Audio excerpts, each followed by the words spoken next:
no sign of Moritz. So I think because Moritz is speaking last, I'm going to make a start and we'll come to Moritz if he arrives in the meantime.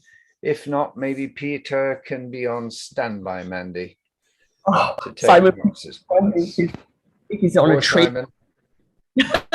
Yeah. Okay. Welcome everyone to this 6th of July Squaring the Circle debate hosted by AppliedHE. We're very fortunate to have a very distinguished lineup of speakers who I will introduce to you in a moment or two.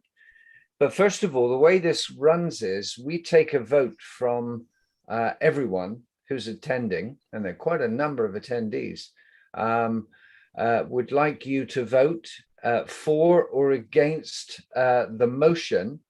And the motion before you today is quite an interesting one, and one which is deliberately controversial. We've used some fairly strong language, which I'm sure some people will object to, but that's the whole point of a debate. The language, the motion is COVID has, in inverted commas, murdered global and regional student mobility. COVID has murdered global and regional student mobility. Now, what I'm going to do before we kick off is I'm going to launch a poll, and I want you to vote yes if you're in favor, if you believe that statement to be true, and no if you believe that statement to be untrue. So I'm launching the poll now. You have 1 minute to vote, all of our participants. You should see it in front of you right now. You have 1 minute to vote before we go into the debate proper. While you're voting, I will give you the order of the speakers. Speaking for the proposal, the motion, we have Dr. Nico Joost, who's the founding member and director of the African Centre for Higher Education Internationalization from South Africa. So welcome to you, Nico. You'll be speaking first. Also speaking for, but he will be in third place in terms of speaking order, I'd like to welcome Dr. Imam Haryomawan, Director of Global Engagement at Universitas Airlangga in Indonesia. Welcome, Dr. Iman. And then distinguished lineup in opposition. The second speaker will be Dr. Nyenwi Cheng, Executive Director of Sunway Education Group in Malaysia. Dr. Cheng, welcome. And the final speaker will be Professor Dr. Moritz van Rooyen, Chief Academic Officer, Global University Systems and Rector, University of Europe for Applied Sciences, Germany, but based in United Kingdom. So there's an introduction. I'm going to end the poll in exactly 10 seconds. So if you haven't voted, please vote now. I have to say it's a very significant outcome at this stage. And it looks very much as if the opposition have a lot of work to do. Okay, I'm going to end the poll now. And I'm going to share the results with all of you. Oh. You will see that the proposers have a head start. 90% are voting yes, they agree with the motion that COVID has murdered global and regional student mobility. Only 10% disagree with the motion. So, Moritz and Dr. Cheng, you have your work cut out. Good. Okay, I'm going to stop sharing now. And don't forget, we'll take a poll at the end and we'll see how that compares. Okay, guys, right. So, without further ado, each of the speakers has 5 minutes without visual aids to make their point. I will time it brutally and I shall ring a bell when there's 1 minute to go, and I will mute you when the 5 minutes are up. So I'm going to be a harsh and ruthless task manager. Hi, Moritz. Good to see you. So without further ado, no worries. Dr. Nico, would you like to speak on behalf of the proposition for 5 minutes starting now? Yeah, much, and I need to say that it's actually for me just confirming what everybody already said. That makes it very easy. But let me put the fundamental argument to this. If we say it murdered, means it stopped international mobility. And I've done a lot of around mobility, specifically from a data point of view. And if we look at mobility, of course, we need to distinguish between two types of mobilities. The one would be degree-seeking mobility. Those are students who go and study elsewhere for 3, 4, 5 years, either undergraduate or postgraduate. And then there's the short-term mobility, those that would go for 6 months, or in many cases from the US, where about 80% of their mobility outwards was the short-term mobility for anything between a week and a month. The latter part of the mobility in the Southern African environment came to a standstill. There was literally not a single student moving. As far as the degree mobility is concerned, if you want to count it physically, then you would have seen that there was still a number of students that have studied abroad or continued with their studies. But we must remember that those students were already in country. Therefore, there was no new students, and that's the point. If we look at the degree student mobility, the new, as we call it, first registrations, they virtually came to a standstill also. And the reason why all of this happened was firstly the national country regulations that stopped mobility. Firstly, secondly, was also the notion of mobility. The airlines came to a standstill, so there was no mobility, and we need to recognize that COVID, for the first time, opened the eyes of higher education. And you all have read. I'm in South Africa, so the impact on South Africa wasn't as desperate than it was in Australia. The Australians have lost millions, if not billions, of Australian dollars because of students not being able to move. In the US, similarly. I'm currently here in the US, and if you talk to international offices, the number of staff that was laid off in international offices because of no mobility is quite frightening. So, and therefore, the poll is correct. It came to a standstill. It murdered internationalization, mobility. Of course, and I hope that we will have the debate about it. What it did do was it did put on the table different types of mobility, and then also the focus of mobility is going to be different. So the fact that there was no mobility has actually created an innovative mindset within higher education globally, where we're now looking at mobility and different types of mobility differently. And I hope that the debate can also focus on that the 2 years did do us a favor, and that organizations like AppliedHE are actually focusing a lot on the new types of ways that internationalization can also be practiced. And for us as higher education specialists and international education specialists, it is firstly necessary to recognize that in future mobility can again come to a standstill, and therefore we must make sure that our international strategies are not fully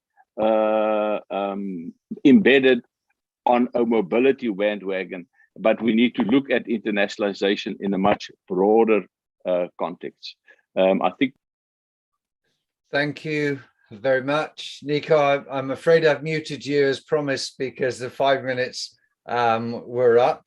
I think you'd almost done anyway. So that's great. I'm now going to move to our opposers, and I'm going to begin with Dr. Mianhui Cheng. Dr. Cheng, you have 5 minutes and an uphill struggle against 90% in favor, beginning now. Thank you, Dr. Kevin Downing. Good morning, good afternoon, and evening to everyone.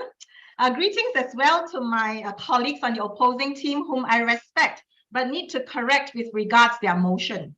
I'm afraid the proposer's motion is flawed because COVID has not murdered global and regional student mobility. Instead, I would argue that COVID has presented opportunities for student mobility to evolve. And I will explain how this is so. But first, let us agree on what student mobility in higher education is all about. We must agree that student mobility is about providing opportunities to students to access the programs of other institutions with or without credit transfer. We must agree that student mobility is about cross-cultural and academic exchanges.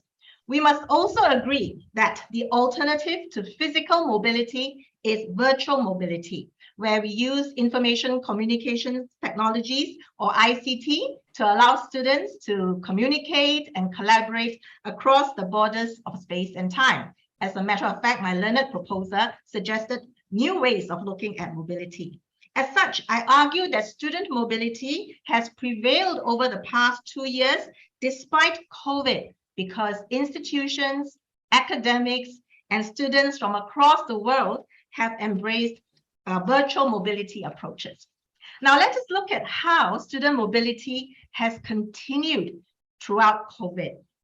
Firstly, UNESCO's report in November 2021 informs us that during the pandemic, 60% of higher education institutions recorded increased registrations for virtual forms of mobility as alternative to physical student mobility. Also, the European Association for International Education, or the EAIE, in mid-2021 published on virtual mobility as a new normal for reinventing students' international experiences. In Malaysia, its National University, or UKM, in October 2020 launched a virtual student mobility program for students to continue with cross-border and inter-institutional exchanges with credit-bearing outcomes. At Sunway University, its virtual student mobility solutions over the past 2 years have included a 5-week virtual English school in January of 2021 with Hangsang University of South Korea, a 4-month credit-bearing mobility program, virtual mobility program with Kansai Gaidai University of Japan, which ran from August to December of 2021, 2 virtual mobility programs in September of 2021 by the Jeffrey Sachs Center with Shujitsu University of Japan on sustainable development and cultural exchange, a virtual mobility collaboration with Passage to ASEAN, or P2A, for students in the ASEAN region, a 2-week virtual mobility program in February of 2022, funded by the Sakura Science Program for 2 universities, namely Oberlin University in Japan and Aishou University in Taiwan. And notwithstanding border restrictions and vaccination requirements, Sunway University ran a physical mobility program in 2021 with Lancaster University, its UK partner. And currently, there are 30 Lancaster University students at Sunway attending an on-campus exchange program. So I argue that despite COVID, student mobility has prevailed. Over the past 2 years, i.e. during COVID, more students have had the ability or chance to access mobility programs because virtual mobility does not require travel, costs less, and are more flexible. Importantly, virtual mobility, like physical mobility, enables students to access the programs of other institutions and enjoy academic exchanges and cross-cultural exchanges. Therefore, it is absurd that the proposers claim that COVID has murdered student mobility. To murder is to kill in willful and premeditated ways. COVID has not killed student mobility. Instead, ladies and gentlemen, COVID has spurred new opportunities and approaches and given new meanings to student mobility. I think my proposers know this truth. Thank you. Thank you very much, Dr. Cheng. Very powerful argument. I have to say, makes me smile when you say you have to agree to this, you have to agree to that, and you have to agree to this, when of course no one has to agree with anything. But that's really good. Let's now move to our second proposer, Dr. Iman Hariamawan. Dr. Iman, you have 5 minutes, a downhill, if you like, progress, given the 90% in favor. Please argue for the motion. Thank you, Kevin. Just to make sure that you can hear my voice clearly. Okay, yeah, thank you. Thank you, everyone. Good morning, good afternoon, and also good evening. So thank you for the opportunities. It's glad to see that 90% of the participants agree that COVID-19 murdered the mobility. So let me start the arguments by defining the academic mobility. Yeah, based on Leung 2013, if I remember correctly, that academic mobility refers to the academically motivated geographical movements. So there is a geographical movements and physical movement. So it could be faculty, researchers, and also students. Yeah, they can do like teaching activities and also the research activities. And as the higher education becomes more internationalized, so the exchange not only the regional but also the international. That's the definition based on Leung. If you look at the survey result from the International Association of Universities, they found that at the time of crisis, up to 89% of higher education institutions reported a negative impact of international student mobility, which is the geographical mobility. And also there are many many universities, and in Europe, 95% of the universities got a negative impact, and also 91% of universities in the America also got negative impact.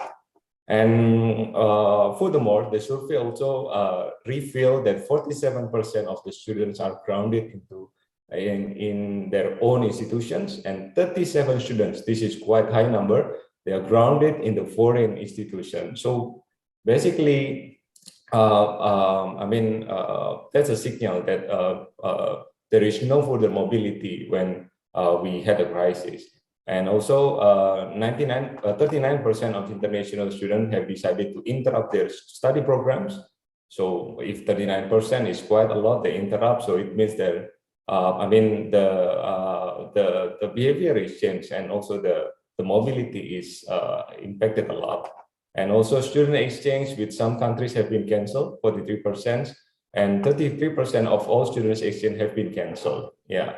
So I believe that if online meeting can create another opportunity,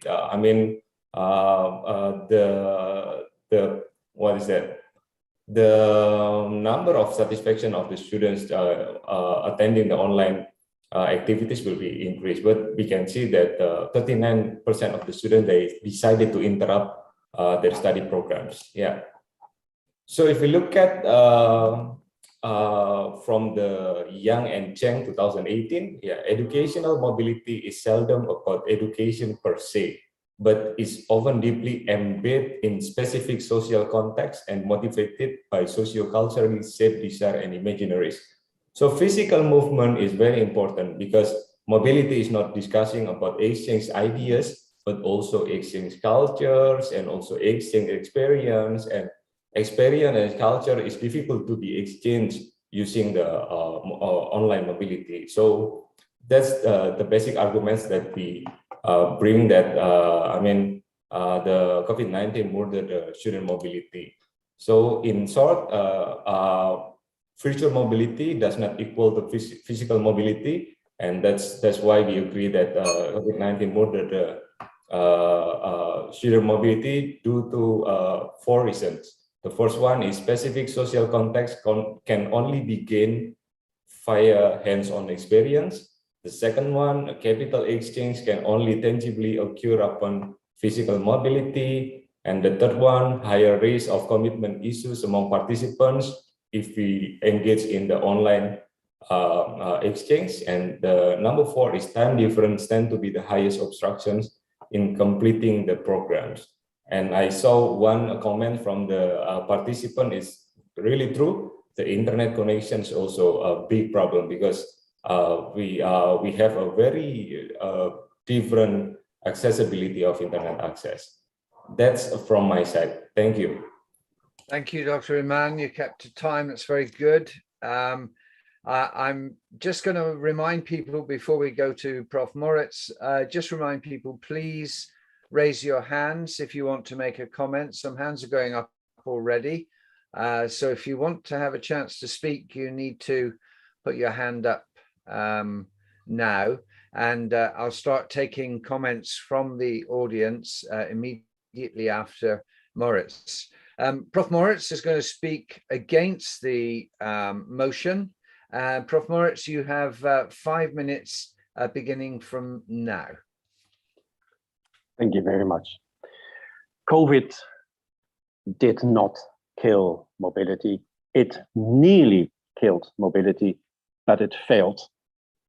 It failed to do so. And really what set me apart from the proposals is that the proposals look backwards. They say what has happened. And yes, what happened was that it nearly killed the mobility, but actually that is not really interesting at all. What is much more interesting is what is going to happen from here onwards. What can we learn from the COVID experience, and how can we make sure that it doesn't happen again, that it nearly killed mobility? Don't forget, what doesn't kill you makes you stronger.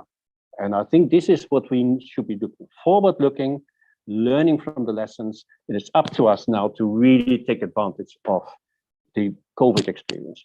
COVID has forced us, as was already well argued by my colleague, Dr. Schenk, has forced us to reinvent and rethink mobility. It has forced us to start thinking about mobility outside the classic conventional box, and that we do not want to lose. It is not longer just about conventional mobility. It is, as my colleague argued so well, also about the virtual dimension of mobility. And this is something really important, what I call blended mobility opportunity we now have. That we actually look at what can we do with students without actually leaving their classroom or leaving their home already, whether it is for classic student mobility between institutions through the examples Dr. Sang gave about the collaborative online learning initiatives and so on, where students already have an international learning experience without leaving their country, or whether it is for advanced standing. We can actually use that virtual experience by making, first of all, mobility much more available, because let's face it, real conventional mobility is available only for the happy few. Make it much more available to others, but also to stimulate it, also stimulate conventional mobility by linking virtual mobility with opportunities for conventional mobility. Because you start as a student thinking about working with students abroad, and then you say, well, actually, I wouldn't mind doing my final year abroad, or I might want to do a semester abroad, or at least a couple of weeks abroad, or a summer school abroad. So it actually will have a massive positive impact also on conventional mobility. So it's enriching it. So yes, I fully appreciate that COVID nearly killed that conventional mobility, but actually as a result, we now have an opportunity to create something newer, higher, more exciting level of mobility. And I think the outcome of the entire COVID experience, which was a frightening experience, and we all at a certain moment started wondering whether it would not kill off mobility. Actually, interestingly, it actually turned it around and actually allows us to take the entire mobility up to that level where we can say we can do so much more with mobility than just giving an advanced standing or just sending students abroad for studying or just having some kind of exchange program. We can reach out to so many more students by reinventing that mobility. So actually, rather than looking back in gloom and saying, oh, wow, that was a frightening experience, it's all going wrong and we all, it's going to kill mobility or it has killed mobility. In fact, what it really has done is actually given us the tool to come up with a form of mobility which is so much better than what it used to be pre-COVID. That is not going to be done by COVID, is going to be done by us. It's not about reviving mobility, it's actually taking that mobility to the next level. And that's why I'm so against this motion. Don't look back, look forward. It didn't kill mobility, but actually it gave whole new life to mobility. And that's my argument, Kevin. Thank you very much, Moritz, and thank you for keeping to time too. Okay, I'm going to open this up to our colleagues. Our friend from Pakistan has got nervous and taken his hand down. I'm not quite sure why, but I'd like people to begin to raise their hands. I've put a few things on the chat that I want to challenge the audience with. So does virtual count as mobility? I mean, this is looking at Dr. Mien Wee's argument. What about those who don't have access to the internet? And my definition of mobility involves moving from one place to another, not just from your lounge to your office, for example. Okay, you could say that's mobility, but then that raises a very important question. In fact, Nadia agreed it's reinventing mobility to talk of virtual mobility. But then I think the key question, what is the purpose of mobility? What is the purpose? Now, others, Rashid, for example, says COVID-19 gives us new opportunities and challenges, and we have to cope with new methods and tools. Yes, but so does getting the flu. It gives you new opportunities and challenges, an opportunity to sit in bed and read while you sweat, and a challenge to get better from it. And to some, it says this is an opportunity. But some Leo actually says to some it's an opportunity, but for those who have limited resources in providing conducive learning, they've been killed in the sense they can no longer connect. Instead, the term killed, it is more appropriate to use the term paralyzed. Okay, but nobody's answered my question and nobody's put their hand up. And the question is, what's the purpose of mobility? Nico's in the US at the moment. Moritz is in some unpronounceable place in Germany, I guess. I'm in the UK instead of Hong Kong. It's in the Netherlands, actually, just for a small point. Right, sorry. It's in okay, the Netherlands. that's why it's unpronounced. So what do people think? I mean, why do we want students to move? I'd like to hear from members of the audience, from the participants first. Leo, can I allow you to talk for a moment? Because I think you made a very good point in the chat. I've just allowed Leo to talk. Leo.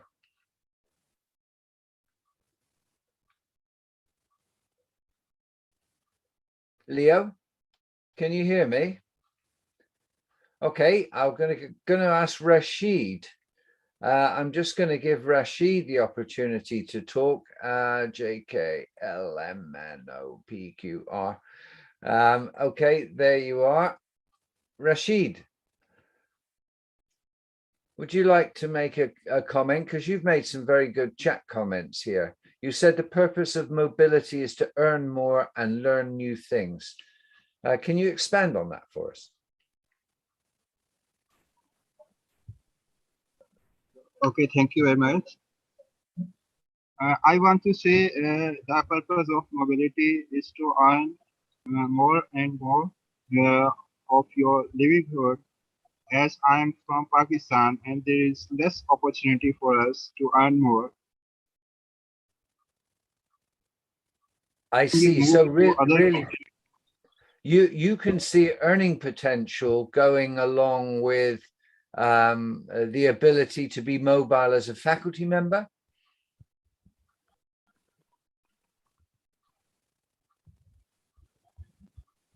Sorry? Can you hear? Yeah. So you see earning potential being important as a faculty member in terms of mobility. Yes, yes. Okay, I think that's a very valid point for people from various parts of the globe. I would like also to ask Nadia. Nadia, I've given you the opportunity to talk as well because you agreed with me that virtual mobility was reinventing mobility. Tell us a bit more about that. Okay. Yes, thank you very much for this space to talk about this. I was teaching at a public university in Malaysia for 11 years, and the woman I'm studying in the UK. So in that university, there 60% of the students are from the lower income families, and having internet access was quite challenging. But they still, however, with the virtual mobility, it does give that sense of inclusivity and access to the people. And after like a few semesters of doing this, of teaching online, I think people they get the hang of it. Like they will try to come to class, they will still try to make it to class. And I think the purpose of mobility, in my personal view, and the initiative that we have done in this university is far more. I think the purpose is to open the mind, to broaden the perspective of the students, because with this virtual mobility, I invited over 100 speakers, but not just for me, but personally for me, I have invited more than 50 speakers from 31 different countries to talk to my students. So this is something that is really reinventing mobility and how it has perceived. And previously, the 2019 data in my university, it was 0.007% of students who have exposure to any sort of internationalization. But with virtual mobility, we managed to get I think from 1,000 to 11,000 students who are impacted in the sense that they get to speak to experts in their classroom at a personal level, like it's discourse, engagement. And we have students learning Japanese with the Japanese students, which is very amazing. And Dr. Cheng, I recognize the names of the universities that you mentioned. And but I'm from a public university in Malaysia, one of the largest public university in Malaysia, and we need more access to these students. So yeah, we need to give more opportunities and empower knowledge and access. So I think, yeah, too much already. Thank you.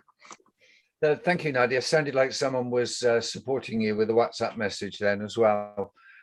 So that's very good. You've made Dr. Mianhui and Prof. Moritz very happy, very happy.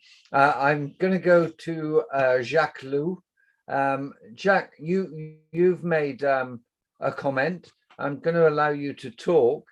Could you expand on your comment on the chat, please? Yes, sir. Hello. Good evening.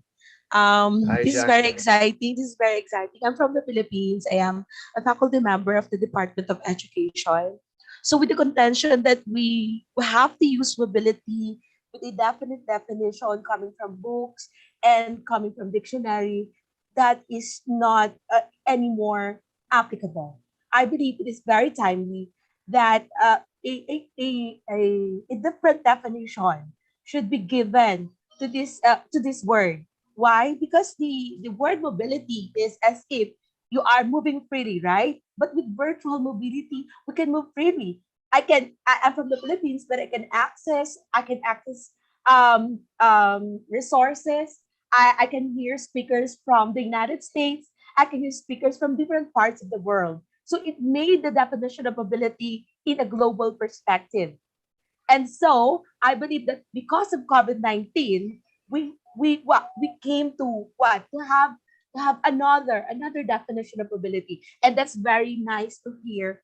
And see, with this opportunity, I have the opportunity to see you all guys, to hear your ideas, to hear your ideas, and this kind of wisdom. So I've learned a lot, and this is mobility already. Right? Thank you very much. Thank you very much for the opportunity. Thank you, Jacques. Did I get your name right? I'm giving it a French pronunciation, but I assume it should be Jacques. Yeah, that's Chaklu. Actually, that's Chaklu. It's a two-word name. Okay. Yeah. Okay. Thank you.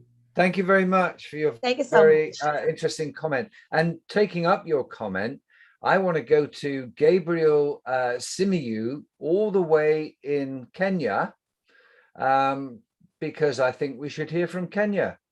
Gabriel, I've given you the floor. Would you like to make a comment?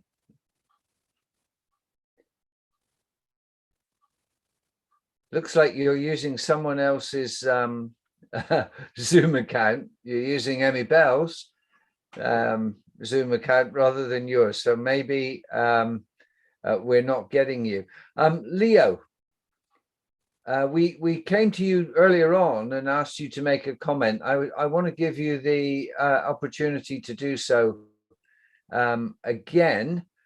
So I've asked you to unmute because you're muted.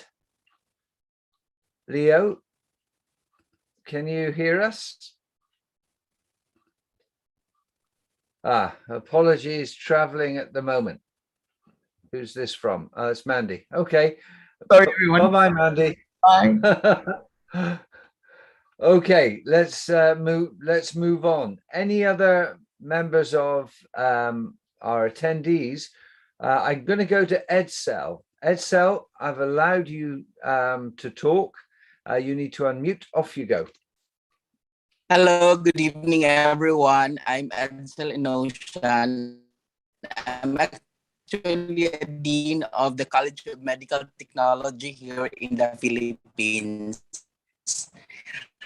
The pandemic has actually dramatically changed the educational landscape, but it has also made every institution reflect their existing curricula, practices, and internationalization efforts. Whether it is physical or virtual, it should not only be limited to well-resourced settings, but also to newly established and starting colleges to explore various opportunities of doing such. However, we have to take note that one of the main goals of the student mobility is to produce better graduates with the necessary competency skills in the 21st century to meet the global industry needs and address the community challenges that is more acceptable across cultural and racial context. Okay, Ed, so we're having trouble with your internet connection. I understand from Leo that there's some. No, we can't hear you very well, I'm afraid. So I'm gonna have to mute you because it's coming through very broken up. Leo has just contacted me to say, I'm really sorry, I can't speak at the moment. Heavy rain is falling in our area, and this is affecting the internet. No doubt, Ed, so you're suffering from the same problem. Anyway, we're going to go to Tausif Latif, who's put their hand up. Tausif, you have the floor. You'll need to unmute. All right. Can you hear me? Yes, very well. All right. I think the question was very one-dimensional. That's why the poll is saying 90%. Physical mobility, yes. COVID has definitely diminished that aspect of physical mobility. I agree with Dr. Chang and Professor Morris. Yes, it has given opportunity, especially I am in Pakistan educational government. We went to virtual settings as well, but the countries were not ready. but slowly and gradually they adopted not only the classroom, but also the curriculum in every aspect. So it took some time, but now we are in a hybrid model all over, from schools all the way to higher education, that this is the new way forward, as Professor Morris said. We totally agree on that. But the question that you put up, that question was very one-dimensional. That did not put the essence of the true fact that we are debating right now. I think COVID has given us the opportunity in terms of getting international exposure and everything. But on the other hand, look at the cultural aspect that we missed, the physical aspect. I have studied in UK and in America. The kind of cultural experiences I still remember are missing in my virtual classroom. Then there are issues of internet connection. Then there are issues of people understanding each other, because there's a lot of cultural barriers as well. So we have to keep a balance and take things forward gradually. Tausif, I think you make very powerful argument there, and you've clearly thought about this a great deal. I do think personally that the cultural issues are hard to deal with virtually. And it seems we're coming to a question of whether or not mobility can be redefined as to include virtual. But I don't think I see, even from Dr. Mien-Wee and Prof. Moritz, I don't see them disagreeing with anything that you had to say. I'm going to very briefly now go back in reverse order to allow exactly 1 minute for each of our participants to summarize where their arguments are. So I'm going to begin with Prof. Moritz, who has 1 minute to talk against the motion. Beginning now, Prof. Moritz. Okay, I'm not so much against, but just to clarify. So I never said virtual mobility should replace conventional mobility, just to be clear, right? So we talk about blended, and actually I think that virtual mobility is a way to enhance, stimulate conventional mobility, because it actually will make more students aware of the benefits of international study. So I'm absolutely saying yes, conventional mobility, when it can be revived and be implemented again as before, is absolutely great. But let's not lose the virtual mobility. COVID did not kill mobility. It helped us to reinvent it and to actually see the connection between virtual mobility and blended mobility. It helps us to reach out to a lot of people who would not be able to do maybe the conventional one, because there's a big cost involved in it.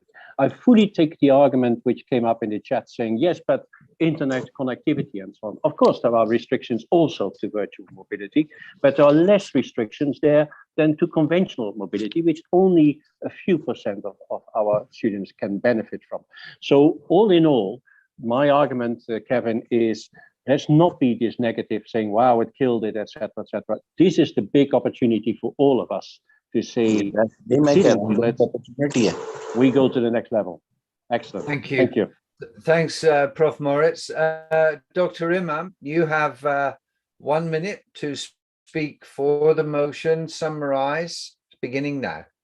Thank you, Kevin. I enjoyed the debate. Yeah, I will summarize into 3 statements. The first one is, prior to COVID-19, we already have virtual activities. Yeah, so virtual activities is not a mobility. That's my first statement. The second one, the purpose of mobility is knowledge and also increasing the knowledge and also experience. We don't get the experience. Yeah, we get the knowledge only. So like we want to visit Bali in Indonesia. We cannot do it only virtually. Yeah, so we have to really feel the experience. My third statement will be COVID-19 is not reinventing the mobility, but increasing the virtual activities and still killing the mobility activities. Thank you. Yeah. Thank you, Dr. Iman, and that was very succinct and very well put. Thank you very much. I'm now going to go penultimately to Dr. Mien-Wee Cheng, who's got 1 minute to speak against the motion? Dr. Cheng. Thank you, Dr. Kevin. I think all of us, ladies and gentlemen, are educators at heart, and we cannot disagree, Kevin, that education is about promoting exchanges of knowledge, and that includes culture. Indeed, the word murder perhaps is not the best description, but what COVID has done is to really get all of us in education to rethink. And I do want to submit Dr. Iman to reinvent how we approach methods of promoting academic and cultural exchanges. For our mission really as educators is to help more students, if not every student, the opportunity to access programs by different universities and the learning that they give. Thank you. Thank you, Dr. Mien Wee. And I'm now going to go last but not least to Dr. Nico Joost. Nico, you have 1 minute. Thank you, Kevin. We can't disagree that for the period of COVID, mobility came to a standstill, whether we want to call it murder or whatever, it came to a standstill. I agree with most of the discussions that that gave us now the opportunity to rethink, but rethinking and reinventing is a longer process, and it won't just happen overnight. I'm quite convinced that there will be a blended way of looking at mobility. I agree with Moritz that it could actually enhance mobility if we use the blended methodology. But lastly, academics need to rethink how they construct their curriculum. If you move into a blended form of teaching, it is not the same as either physical or just online. And I do believe that for higher education institutions, we need to rethink curriculum mobility thereafter. Thank you, Nico. That's excellent. Actually, some of you may know, many of you may not know. I was introducing blended learning at University of Exeter in 1997, long before the internet was ready for it. And I've got several articles written around 2003 onwards. You'll find them in Scopus, which actually look at blended learning, and also how blended learning helps classroom introverts become online extroverts. And those that take a little longer to process, to ask questions on a bulletin board way after the lecture's finished. So just some pointers if people are interested in reading a little bit more. Thank you very much, everybody, for your contribution. We've now got something exceptionally important to do, which is have a look and see whether our colleagues these are the results that I've just shared with you now. Those results were at the beginning of the polling. 90% were in favor of the motion, 10% were against the motion.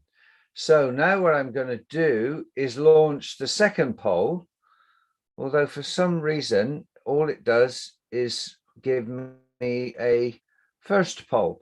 Okay, maybe if you start, have you got a voting radio button on yours? If not, Simon, I need your help because it's lodged, have it? Sorry? Poll 2 is lodged. I can't see it. So you'll have to tell me and you'll have to share it. So you can see it, presumably. Right, here we go. Poll 2 is launched. Please vote. All right, let's see. Wow, this is neck and neck at the moment. So it's important. Your vote will really count. Wow, this is absolutely 50-50. Could go either way. But there's a lot of you yet to vote. Just an edge at the moment to the motion, but certainly not 90%. It's around 60% right now. It's very interesting, very, very interesting. So come on, there are many more people to vote yet. So please get your vote in because I'm going to stop it in 10, 9, 8, 7, 6, 5, 4, 3, 2, 1. I'm ending the poll. Okay, let me share the results. I would say this is a Pyrrhic victory for the people proposing the motion, but probably a real victory for Moritz and Dr. Mien Wee. Here's the results. We've gone from 90% in favor to 64% after the debate. And we've gone from 10% against to 36%. So I can announce a Pyrrhic victory for Dr. Nico and for Dr. Iman. And I can announce a pretty good philosophical victory for Moritz and Dr. Mien Wee. I think the real victors are all of us, because it's been quite an interesting discussion. And I think one of the things I find particularly interesting is learning once again that academics do have open minds. They are prepared to change their point of view. And that gives me a great deal of faith for the future. I want to thank Rashid, Nadia, Jacqueline, MBL, well, actually didn't get a chance to speak, and Tosif, all of you. I want to thank you for your contributions. And of course, a big round of applause to our panelists, Dr. Nico Just from South Africa, but speaking from USA, Prof. Dr. Maurice van Rooyen in Netherlands, Dr. Mien Wee Cheng in Malaysia, and Dr. Iman Haryamawan in Indonesia. Thank you very, very much for your contributions. Now, I'm handing everything back over now to my colleague Peter, who is also traveling. I think he's in Korea at the moment, Yes, that's but right. is normally based in KL. So over to you, Peter. All right, thank you very much, Kevin. I've been tasked with replacing Mandy, which is an impossible task. Nobody can replace Mandy, but I'll still do my best. Basically, we have a lot of new audience members this evening, so we want to give you a very quick rundown of the AppliedHE ecosystem, if you will, what we do, how we can help you as professional educators. So that is what I will present something about very, very briefly. And we have a lot of exciting things coming up in the next few weeks. You should be able to see my screen. So yes, thanks again to the speakers and also the debate master, of course, for their fantastic moderating this evening. Now, the next debate is scheduled on September 7th. September 7th, there's a typo there. Government-funded universities are inevitably better than private universities. Controversial topic that also links to our private university ranking. And then in November is the last debate of season 3. And of course, these debates are brought to you by City University of Hong Kong and Universitas Airlangga, and we're very grateful for their support. Then our fireside chat. So you've just experienced an AppliedHE debate. The fireside chat is more of a kind of blue sky thinking discussion type of format. The next event is already next month, August 3rd at 8 p.m. Singapore time, where we'll be talking about sustainable development and research collaboration. And this is co-hosted with Education Insight in the UK and sponsored by Universitas Airlangga in Indonesia. Now, AppliedHE also does bespoke events. So if you have an idea for a webinar and you would like to partner with somebody, please reach out to us. For example, we're currently running the Hong Kong Tech Masterclass series with the City University of Hong Kong, and that was an idea that came by through a discussion. So if you're interested in that, please drop us a line and we can maybe collaborate on a webinar as well. We're very willing to do that. Now, as you may be aware, earlier this year, AppliedHE launched the first private university ranking, ASEAN, shining the spotlight on ASEAN private universities. We ranked about 30 institutions in this initial round, and it was very positively received. So we will be doing the next edition very soon. Actually, this month, we will send out all the announcements for the new methodology. And in August, we will have a briefing. Also very exciting this year is that we will be doing Asia Pacific. So we're doing ASEAN and Asia for our private university ranking. So also private universities in places like Pakistan, in Iran, in Saudi Arabia, in China, in Hong Kong, even Australia are very welcome to join us. So we'll really have a very new and exciting ranking. So ASEAN plus Asia Pacific. So yeah, please check your mailboxes for the final announcements for that. The other thing that's happening is the rankometer. AppliedHE creates a composite ranking of the 5 leading world university rankings every year. We've just finished assembling it, and on July 21st, that's July 21st at 5 p.m. Singapore time, we will have our launch event. And also around July 21st, you can check our website for the latest results. So that is coming up as well. And the launch event will have some speakers from our ranking advisory board. And of course, you as the audience can also participate with questions, comments, as you're used to AppliedHE, where we like to put you center stage. We're also currently working on national graduate employability rankings and indexes. If that is something you're interested in doing, graduate employability projects related to that, or just generally you subscribe to the mission of AppliedHE, which is to focus more on more teaching-focused, employability-focused universities, then please reach out to us. We're very interested in doing it. We're currently looking at 2 countries in ASEAN, as well as another Asian country, but we're very keen to expand this project. Now, if you wanted to know more about our private university ranking just mentioned, you can read the results book. It has some very nice analysis and write-ups, also by Kevin Downing, this evening's debate master. So that's always there for you, just to learn more about it. And then AppliedHE also has some online platforms where there is always a kind of free tier. So the first is Future, which is the world's first professional networking platform for the higher education sector. You can join and subscribe to that.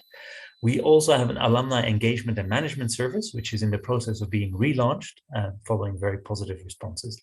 And we have a long-standing e-newsletter, which some of you may already subscribe to, and also a news website attached to that, which is indexed by Google News. So if your press office, your communication office is complaining that the stories you're putting out don't have enough reach, please take a look at AppliedHE Extra. You can post them free of charge, and we will do the heavy distribution work for you. Then AppliedHE also does evaluations. We have 3 different rating systems: the Job Ready rating, the English Ready rating, and the Online Ready rating. The Job Ready rating focuses again on employability and learning. The English Ready rating is intended for institutions that teach in English in non-English speaking countries. And the Online Ready rating is to evaluate online programs, because there's huge variation in quality there. So we've, again, sector-led initiative. We're trying to set a new benchmark in that area. Then special events, again, as mentioned earlier, we do like to collaborate on tailor-made solutions. So we are offering a bite-sized online internship. That is a pilot that we're looking at right now. And also fireside chat with students, giving students an opportunity to connect virtually to international employers. So again, if that's something your institution is interested in, please reach out to us. Then, of course, a huge thanks and word of appreciation to our sponsors, which is for the AppliedHE webinars, the City University of Hong Kong, Universitas Airlangga in Indonesia, and Education Insight. And then the AppliedHE Private University Ranking, which was sponsored by Asia Pacific University in Malaysia, City University of Hong Kong, and also Sunway University in Malaysia. So we're very, very grateful for their support. All right, ladies and gentlemen, thank you very much for having joined us. I think this is it. Yeah, bye-bye. Have a very good evening, wherever you may be, and safe and happy virtual and real mobility. Take care, everyone. Bye, everyone. Be healthy and well. Bye. Thank you. Bye-bye. Bye-bye. Thank you to the audience for joining. Bye. Yeah, thank you very much.